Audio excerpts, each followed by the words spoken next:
মোৰ আপোনাৰ দেশ মোৰ চিকুনি দেশ এনে বন্ধুবলা এনে বন্ধুবলা এনে মৰমৰ দেশ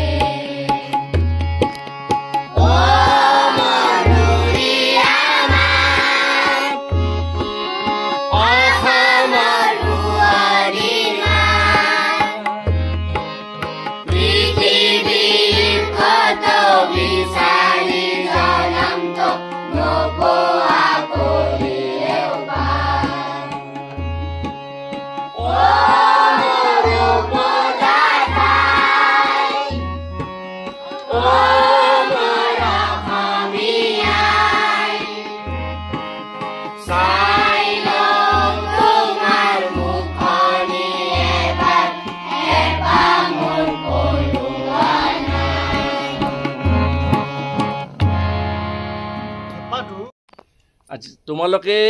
এই যেটো আমি গীত তোমালোকক শিকালো এইটো আমাৰ অসমৰ জাতীয় সংগীত বুলি কয় হয় আৰু আমাৰ যেটো জনগণ মন এইটো আমাৰ ৰাষ্ট্ৰীয় সংগীত বুলি কয় কথাটো বুজি পাইছা পাৰ্থক্যখিনি যে এই গীতটি কোনে ৰচনা কৰিছিল জানা নেকি বা আৰু আমাৰ অসম সাহিত্য সভা কিমান চনত শিৱসাগৰত প্ৰথমে স্থাপন হৈছিল জানা নেকি অধিৱেশনখন প্ৰথম অধিৱেশনখন নাজানা 1917 চনত আৰু তেতিয়া সভাপতি আছিল পদ্মনাথ গোহাঁই বৰুৱা থাকো মনত এবাৰ কোৱা নামটো কোৱা পদ্মনাথ গোহাঁই বৰুৱা আৰু এবাৰ ডাঙৰকে কোৱা আৰু কোৱা পদ্মনাথ গোহাঁই বৰুৱা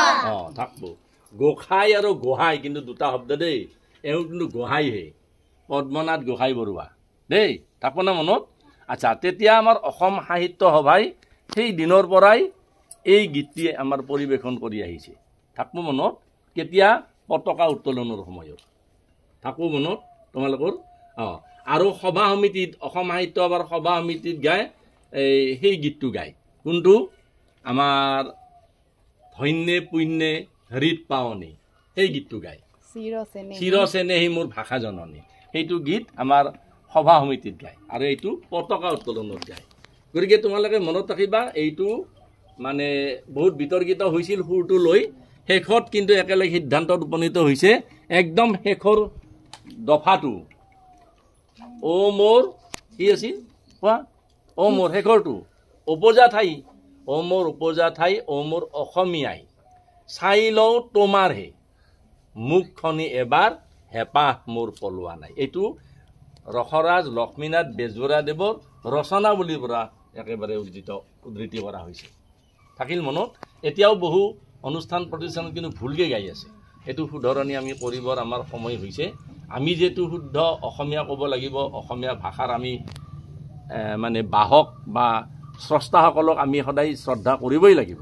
দেই মনত ৰাখিবা ধন্যবাদ